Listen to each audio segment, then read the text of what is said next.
Namaskar and good afternoon. I'm Dr. Harimon Bhandari, an assistant professor in the Department of Remote Sensing and GIS at Haldwani Open University. I welcome you to your favorite community radio station, Hello Haldwani 91.2 FM. Today I will provide a concise overview of the origin and significance of the term remote sensing, a concept that is currently utilized in a highly fashionable and effective manner. Before I begin my discussion on the topic, I would like to share important information that Uttarakhand Open University has introduced a master degree program in geoinformatics which will greatly benefit our learners. So आज का topic start करने से पहले मैं आप लोगों को इस टेक्नोलॉजी के बारे में थोड़ा सा कुछ एग्जाम्पल के थ्रू समझाने की कोशिश करूंगा। जैसे आप लोग जानते ही हैं कि हम सभी लोग आजकल रिमोट सेंसिंग का यूज़ कर रहे हैं, लेकिन ऐसा नहीं है कि हम रिमोट सेंसिंग का यूज़ आज से ही कर रहे हैं। हम लोग रिमोट सेंसिंग का यूज़ बहुत पहले से करते थे, जबकि इस टेक्नोलॉजी का हमने नाम भी नहीं सुना था। जी, आपने बिल्कुल सही सुना कि हम इसका यूज़ तब से कर रहे हैं जब से हम लोगों ने इसका नाम नहीं सुना था। अब आप कहेंगे कि ये कैसे पॉसिबल है। सपोज करो आप लोग अपने घर पे बैठे हुए हैं, तो आप अपने घर से क्या क्या देखते हैं। आप अपने घर से देखते हैं नदियाँ, आसमान में तारे, सूर्य, चंद्रमा, जंगल में विभिन्न तरह के पेड़ पौधे, नदियाँ, ये सभी चीज़ें आप अपने घर पे बैठ के ही देख सकते हैं। अगर आप कभी हिल स्टेशन या किसी भी टूरिस्ट स्पॉट पे जाते हैं तो आप वहाँ पे साइट सीइंग प्लेसेस भी देखते होंगे। तो ये साइट सीइंग प्लेसेस बेसिकली क्यों बनाए जाते हैं? इनका बनाने का पर्पज़ ये होता है कि आप एक जगह पर ही बैठ करके या खड़े होकर के अपने पूरे लैंडस्केप को देखेंगे। तो एक एग्जाम्पल ये हुआ। दूसरा एग्जाम्पल मैं आपको देना चाहूँगा कि सपोज करो आप लोग मार्केट में जा रहे हैं। तो मार्केट में आप लोग अगर जा रहे हैं तो आपको कभी कोई मीठी सी स्मेल आएगी, कोई अच्छी फ्रेग्रेंस आएगी, अगर कहीं पे गंदगी होगी तो दुर्गंध भी आएगी। तो ये सब चीज़ें भी हम लोगों को महसूस होती हैं। तीसरा जो एग्जाम्पल है, कभी कभी हम ह्यूमन बींग्स में ये टेंडेंसी होती है कि चलो दूसरे आदमी क्या बात कर रहे होंगे तो छुप के हम उन लोगों की बात सुनते हैं। तो अब आप सोच रहे होंगे कि मैं ये एग्जाम्पल क्यों दे रहा हूँ और इसका रिमोट सेंसिंग से क्या लेना देना है। तो इस चीज़ का रिमोट सेंसिंग से लेना देना ये है कि जैसे अपनी आंखों से देखा आपने अभी, तो क्या देखा? एक लैंडस्केप देखा।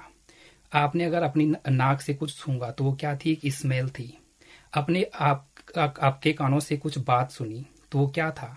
किसी की वॉइस रही होगी। तो ये सारी चीजें अगर हम टेक्निकल टर्म में इसको देखते हैं तो इसको हम क्या कहेंगे? डेटा कहेंगे। और ये डेटा कहाँ प्रोसेस होगा? ये डेटा आपके माइंड में जाकर के प्रोसेस होगा।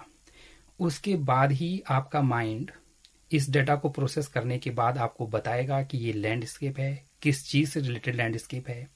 जो वॉइस आपने सुनी वो किसकी थी? किसी जानवर की थी, आपके परिचित किसी आदमी की थी। और जो आपने इसमें ली वो किस चीज की थी? मिठाई की थी, फलों की थी या मिट्टी की थी। तो इससे हमारा एक परसेप्शन बनता है और इस परसेप्शन से ही क्या कर पाते हैं? हम डिसीजन ले पाते हैं। तो बेसिकली इसको ही हम क्या इस सेंस में डेटा कहते हैं। So the concept of remote sensing is very familiar to us, right? As each organism is equipped with specialized organs for this purpose. तो जैसे मैंने आपको कहा कि आप लोगों ने जो आपकी आंखें हैं, नाक है, कान है, आपकी स्किन है, तो इससे आप लोग क्या करते हैं? सेंस करते हैं। तो इनको बेसिकली क्या कहा जाता है? सेंसरी ऑर्गन्स कहा जाता है, जिनका काम क्या होता है? डेटा कलेक्ट करना होता है, सेंस करके डेटा कलेक्ट करना होता है, जो आपका माइंड बाद में प्रोसेस करता है। ठीक उसी प्रकार से हम लोग क्या हैं? इस अनंत ब्रह्मांड में एक ग्रह पर रह रहे हैं जिसका नाम है पृथ्वी। लेकिन हमारे जो ये सेंसरी ऑर्गन्स हैं, इनकी एक लिमिट होती है। जैसे आप लोग जानते होंगे, हमारी देखने की और सूंघने की और सुनने की शक्ति क्या है? कुछ ही किलोमीटर तक सीमित होती है। लेकिन अगर उसके बियॉन्ड की हमें जानकारी लेनी हो, सपोज करो आपको किस वर्ल्ड में क्या घटनाएं घट रही हैं, हमारे ब्रह्मांड में क्या क्या अन्य ग्रह हैं, सैटेलाइट्स हैं, तारे हैं, उनके बारे में अगर आपको जानकारी चाहिए तो ये कैसे पॉसिबल होगा? तो इसी जानकारी को प्राप्त करने के लिए हम लोगों ने क्या किया? रिमोट सेंसिंग का यूज किया और रिमोट सेंसिंग टेक्नोलॉजी का विकास हुआ। तो इसलिए मैंने आपको कहा था कि रिमोट सेंसिंग भले ही आज से 50 से 60-70 साल पहले ही हमारे उपयोग में आई होगी और हमने इस टर्म का नाम सुना होगा, लेकिन यूज हम इसका बहुत पहले से ही करते आ रहे हैं। तो रिमोट सेंसिंग का अगर आप देखो तो इसमें दो शब्द हैं, एक रिमोट और दूसरा सेंसिंग। तो रिमोट सेंसिंग में दो शब्द जैसे मैंने आपको बताया, तो ये दोनों शब्द क्या करते हैं, अलग अलग चीजों को डिनोट करते हैं। एक है रिमोट और दूसरा है sensing. Remote refers to something that is not in direct or physical contact, indicating a distance that can range from slightly away to very far. Second term, that is sensing. Sensing pertains to acquisition of information or data which may include input such as temperature, pressure और image. जो हमारे sensory organs जो data collect कर रहे थे वो क्या था, हम देखते थे, सुनते थे या सूंघते थे। तो उसी प्रकार से जो हमारे ये सैटेलाइट पे जो सेंसर लगे हुए होते हैं, ये सेंसर क्या करते हैं, टेम्परेचर, प्रेशर, इमेजेस वगैरह को कैप्चर करते हैं। तो ये भी क्या है, डेटा है। तो रिमोट सेंसिंग को अगर हम शॉर्ट टर्म में समझें तो इसका मतलब क्या है कि बिना किसी वस्तु को छुए हुए एक डिस्टेंस से, वो डिस्टेंस कितनी भी हो सकती है, लेकिन उसमें फिजिकल टच नहीं होना चाहिए। और अगर हम उस चीज में डेटा कलेक्ट कर देते हैं तो उसी को क्या कहते हैं, रिमोट सेंसिंग कहते हैं। चलो इसको मैं एक अच्छा एग्जांपल देकर आपको समझाता हूं। आप लोग अगर न्यूज सुनते होंगे तो आप लोगों ने जरूर सुना होगा, बॉलीवुड न्यूज में बहुत चलता है, पेपरैजी के बारे में आपने बहुत सुना होगा। तो ये पेपरैजी क्या है, सेलिब्रिटी को बिना बताए ही उनकी फोटोएं क्लिक कर देते हैं। तो ये भी क्या है, रिमोट सेंसिंग है। वो लोग क्या कर लेते हैं, बिना उनके बताए या बिना उनको टच किए ही उनके बारे में क्या कर लेते हैं, इंफॉर्मेशन कलेक्ट कर लेते हैं। तो दूर से डेटा कलेक्ट करने के लिए रिमोट सेंसिंग होती है। लेकिन अब अगर दूर से हमें डेटा कलेक्ट करना होगा तो उसके लिए हमें कुछ एलिमेंट्स की आवश्यकता होगी। और ये एलिमेंट्स क्या होंगे, एक तो जो सबसे इंपॉर्टेंट है वो है सूर्य, क्योंकि सूर्य एक ऐसा एनर्जी का अल्टीमेट सोर्स है जिसके प्रकाश से ही क्या है, हमारे पृथ्वी पर सभी चीजें क्या हैं, दीप्तिमान हो रखी हैं। तो जब सूर्य का प्रकाश हमारी पृथ्वी पर किसी भी ऑब्जेक्ट पर, चाहे वो पेड़ हो, पौधे हो, नदियां हो, चाहे वो इंसानी क्यों ना हो, तो जब उनसे सूर्य की किरणें टकराती हैं तो ये ऑब्जेक्ट्स क्या करते हैं, या तो सूर्य की कुछ एनर्जी को ऑब्जॉर्व कर लेते हैं और कुछ एनर्जी को रिफ्लेक्ट बैक करते हैं। तो रिमोट सेंसिंग में जो ये रिफ्लेक्ट बैक वाली एनर्जी होती है, यही सबसे इंपॉर्टेंट होती है, क्योंकि इसी को हमारे सेंसर क्या करते हैं, कैप्चर करते हैं। अब ये कैसे पॉसिबल होगा कि सभी जो ऑब्जेक्ट्स हैं वो जो रेडिएशन बैक हो रहा है सभी कर रहे हैं। तो ये ऐसे पॉसिबल होता है क्योंकि हर ऑब्जेक्ट क्या करता है, अपनी कैपेबिलिटी के अकॉर्डिंग ही एनर्जी को रिफ्लेक्ट बैक करता है। तो हमारे सेंसर को ये पता लग जाता है कि एनर्जी किससे आ रही है, जिसको हम सिग्नेचर कहते हैं। तो इसलिए हर किसी वस्तु का क्या होता है, अपने एक सिग्नेचर का पैटर्न होता है। दूसरा होता है सेंसर। सेंसर भी बहुत इंपॉर्टेंट होता है क्योंकि बिना सेंसर के हम डेटा कलेक्ट नहीं कर पाते हैं। तो सेंसर बेसिकली क्या होते हैं, सैटेलाइट पे लगे हुए होते हैं। जैसे हम इंसानों के शरीर पर क्या लगे हुए हैं, हमारी आंखें हैं, कान है, नाक है, तो उसी प्रकार से सैटेलाइट है, उसको हम बॉडी मान लेते हैं। और जो सेंसर है वो क्या है, हमारी आंख, नाक, कान जैसे काम करते हैं, उसी की तरह सेंस करते हैं। लेकिन बेसिकली लोगों में जब लोग सुनते हैं कि रिमोट सेंसिंग, तो वो इस टर्म को क्या कर लेते हैं, सैटेलाइट टेक्नोलॉजी से जोड़ लेते हैं। हालांकि ऐसा नहीं है। रिमोट सेंसिंग की अगर हम बात करते हैं तो in a strict sense, remote sensing refers primarily to the use of sensors mounted on satellites that orbit the Earth, equipped with scanner and camera that capture images of the Earth's surface. And this technology collects information from a distance, making the term particularly relevant to this phenomenon. Yet, if we broaden our understanding, various technologies such as sonogram, medical imaging, and even standard X-rays can also be classified as remote sensing. Next अगर हम बात करते हैं कि remote sensing कब से इसका विकास हुआ, इस टर्म का यूज हम कब से कर रहे हैं, तो रिमोट सेंसिंग एक बहुत ही मॉडर्न कंसेप्ट है और ये आज से 60-70 साल पहले 1960s में इसका यूज किया गया था।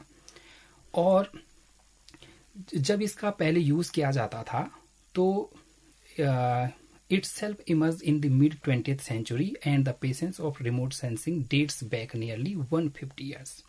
So the earliest manifestation of remote sensing can be traced to aerial photography, which began with the invention of camera in 80s. So the first successful photographs were created in early 80s by the French inventor Nicephore Niepce. उसके बाद 1850 में Gaspard Felix हुए, जिनको हम नडार के नाम से भी जानते हैं। उन्होंने फर्स्ट एरियल फोटोग्राफी ली, और ये फर्स्ट एरियल फोटोग्राफी उस टाइम सैटेलाइट पर रख के नहीं ली गई थी। ये सेंसर को एक हॉट एयर बलून पर रख करके फ्रेंच में कोई एक विलेज था, उसकी फोटोग्राफी ली। लेकिन वो अनफॉर्चुनेटली वो फोटोग्राफ क्या हुए, कहीं मिस हो गए और वो फोटोग्राफ हमको आज नहीं मिले। उसके बाद अगर हम 20th सेंचुरी की बात करते हैं तो 20th सेंचुरी में रिमोट सेंसिंग में एक नई टेक्निक आई। अब हॉट एयर बैलून्स की जगह लोगों ने क्या किया, काइट्स पर जो पतंगे होती हैं, बड़ी बड़ी पतंगे, उन पर सेंसरों को रखना स्टार्ट कर दिया। जो हम एक कबूतर होते थे जिनको पहले भी मैसेंजर के रूप में देखा जाता था, उन पर भी क्या किया, छोटे छोटे कैमरे लगा करके उनकी थ्रू भी बेसिकली जो कबूतरों का यूज किया गया वो किया जाता था मिलिट्री पर्पजेस के लिए, कि कहाँ पर इन लोगों के जो रसद सामान है वो रखे हुए हैं, तो उसका पता करने के लिए इसका यूज किया गया।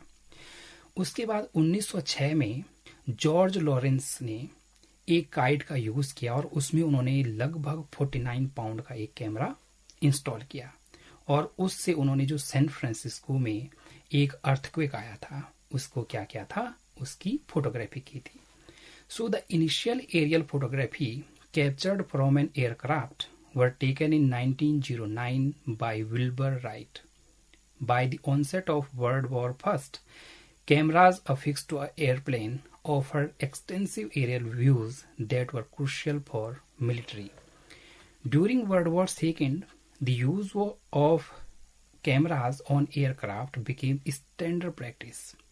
राइट और ये क्या करने लगे, अब विश्व के अन्य देश भी जहां जहां जिनके पास एरोप्लेन थे वो इन एरोप्लेनों पर क्या करने लगे, कैमरों को इंस्टॉल करने लगे, और अपने देश पे जो भी उनके लैंडस्केप होगा वहां की फोटोग्राफी उन लोगों ने स्टार्ट कर दी।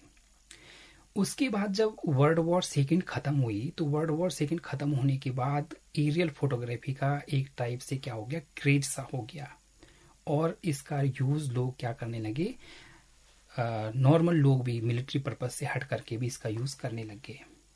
तो aerial photography prove to be significantly faster and more economical method for map production and compare to conventional ground surveys, क्योंकि ग्राउंड सर्वेस क्या होती थी, बहुत टफ होती थी। So the inception of satellite-based remote sensing can be traced back to space race during 1950s and 1960s. उस time एक ऐसा क्रेज हुआ कि किसकी सैटेलाइट सबसे पहले और सबसे ज्यादा हमारे स्पेस में स्थापित होंगी। तो इस रेस में क्या हुआ, सोवियत संघ ने बाजी मार ली और उन्होंने 1957 में अपना एक स्पुतनिक फर्स्ट सबसे पहली सैटेलाइट क्या कर दी, अंतरिक्ष में भेज दी। उसी को फॉलो करते हुए 1960 में यूएस ने भी अपना एक एक्सप्लोरर फर्स्ट को भेजा, एंड उसके बाद the subsequent decades witness significant advancement in satellite technology and imaging capabilities. In 1960s, the first successful meteorological satellite, TROS first, was launched, and this was followed by launch of Landsat in 1972.